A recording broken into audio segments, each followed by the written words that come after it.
എത്ര രൂപ ഏൺ ചെയ്യാൻ പറ്റും, എത്ര ഓർഡർ കിട്ടും ഒരു ദിവസം സ്വിഗ്ഗി ഓടിയാൽ നിന്ന് ഈ ഒരു വീഡിയോ നിങ്ങൾ ഫുൾ ആയിട്ടാണ് നിങ്ങൾക്ക് മനസ്സിലാവും.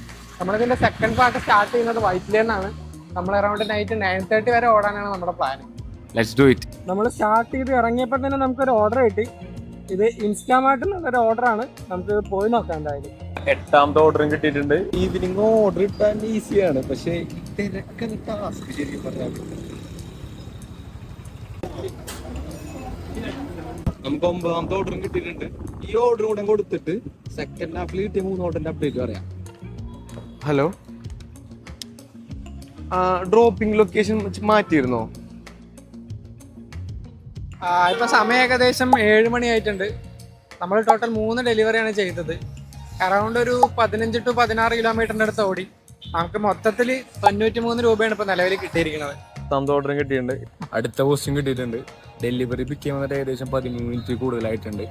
ഈ ഒരു ടൈം ആക്ച്വലി സർജ് ടൈമാണ്. ഈ ഒരു ടൈമിൽ ഏറ്റവും കൂടുതൽ ഇൻസെന്റീവ് ഡെലിവറി ബേസിൽ ഈ ഒരു ടൈമിലൊക്കെ ഡീൽ ചെയ്തിട്ടുണ്ടെങ്കിൽ അവർ ഇൻസെന്റീവിനെ ഭയങ്കരമായിട്ട് ബാധിച്ചിട്ടുണ്ട്.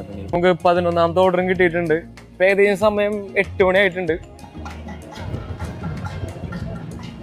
12ാമത്തെ ഓർഡർ കിട്ടിയിട്ടുണ്ട്. ഈ പ്രാവശ്യം ഒരു ഓർഡറിൽ തന്നെ 2 പിക്കപ്പ് നമുക്ക് കിട്ടിയിട്ടുണ്ട്. നമ്മൾ ലാസ്റ്റ് ചെയ്ത് 2 ഡെലിവറിക്ക് നമുക്ക് കിട്ടിയ ടാസ്ക് എന്ന് പറഞ്ഞിട്ടുണ്ടെങ്കിൽ 2 ഡെലിവറിക്ക് പോയപ്പോഴും ഹോട്ടലിൻ്റെ സൈഡിൽ നിന്ന് റെസ്റ്റോറൻറ്റ് സൈഡിൽ നിന്ന് വെയിറ്റ് ചെയ്യേണ്ട ടൈം ഏകദേശം ഒരു 15 to 20 മിനിറ്റ് നമുക്ക് വെയിറ്റ് ചെയ്യേണ്ടി വന്നു. അവിടെ അങ്ങനെ കുറേ സമയം നമ്മുടെ പോയിട്ടുണ്ട്. ഇപ്പം സമയം 9 മണിയായി. നമുക്ക് 13ാമത്തെ ഓർഡറും കിട്ടിയിട്ടുണ്ട്.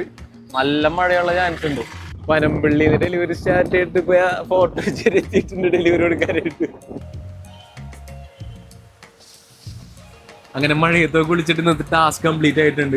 അങ്ങനെ ഒരു ദിവസം എത്ര രൂപ സ്വിഗ്ഗി വഴിയിട്ട് ക്രിയേറ്റ് ചെയ്തെന്ന് പറയുന്നതിന് മുമ്പ് ഒരു ടാസ്ക് ചെയ്തിട്ട് എങ്ങനെ ഒരു പാർട്ട് ടൈം ജോബ് വർക്ക് ചെയ്യണത്, എത്ര ടൈം കൊണ്ട് എത്ര രൂപ ഏൺ ചെയ്യാൻ പറ്റും, എന്തൊക്കെ പ്രോബ്ലം ഫേസ് ചെയ്യണം, ഇങ്ങനത്തെ ഫീഡ്ബാക്സ് കിട്ടി. ഈ ഒരു ഫീഡ്ബാക്സിന് വേണ്ടി തന്നെയാണ് ഈ ഒരു ടാസ്ക് നമ്മൾ ചെയ്തത്. അതായിരുന്നു നമ്മുടെ മെയിൻ ഗോൾ ശരിക്കും പറഞ്ഞിട്ടുണ്ടെങ്കിൽ. കാരണം ഈ ഫീഡ്ബാക്സ് വെച്ചിട്ടാണ് നമ്മുടെ പാർട്ട് ടൈം ഈസി ബ്രോക്കർ നമ്മൾ ബിൽഡ് ചെയ്യാൻ പോണത്. പാർട്ട് ടൈം ഈസി ബ്രോക്കർ എന്താണ് കൺസെപ്റ്റ് എന്ന് നാളെ 6 മണിക്ക് നമ്മൾ വീഡിയോ ആയിട്ട് ഡീറ്റെയിൽ ആയിട്ട് പറയുന്നതായിരിക്കുള്ളൂ. അപ്പൊ ആദർശം നമ്മൾ എത്ര രൂപ ക്രിയേറ്റ് ചെയ്ത് ഒരു ദിവസം സ്വിഗ്ഗി ഓടിയിട്ട്? നമ്മളിന്ന് ഏകദേശം ഒരു 8 ഹവറിന്റെ അടുത്ത് വർക്ക് ചെയ്തിട്ടുണ്ട്. അറൗണ്ട് ഒരു 13 ഓർഡേഴ്സ് നമ്മൾ കംപ്ലീറ്റ് ചെയ്തു. ഏകദേശം ഒരു 95 കിലോമീറ്ററിന്റെ അടുത്ത് മൊത്തം നമ്മൾ ഓടിയിട്ടുണ്ട്. നമുക്ക് ഇതിനൊക്കെ കിട്ടിയ എമൗണ്ട് എന്ന് പറയുന്നത് 887 രൂപയാണ് മൊത്തത്തിലുള്ളത്. കുറെ ടാസ്ക് കിട്ടി ശരിക്കും പറഞ്ഞാല്. എന്നാലും നമ്മൾ അതൊക്കെ ഓർഗൻ ചെയ്ത് നമ്മുടെ കുറെ റെസ്റ്റോറൻറ്റ്സിൽ നിന്ന് നമ്മുടെ കുറെ ടൈം വേസ്റ്റ് ആയി. അങ്ങനെ കുറെ സമയം നമ്മുടെ പോയിട്ടുണ്ട്. ഓക്കെ, അപ്പൊ നമ്മുടെ ടാസ്കിനെ കുറിച്ചുള്ള നമ്മുടെ ടാസ്കിൽ എന്തെങ്കിലും മിസ്റ്റേക്സ് ഒക്കെ ഉണ്ടെങ്കിൽ ജസ്റ്റ് ഒന്ന് കമന്റ് ചെയ്യുക. നിങ്ങളുടെ ഫീഡ്ബാക്സും ഷെയർ ചെയ്യുക. That's it.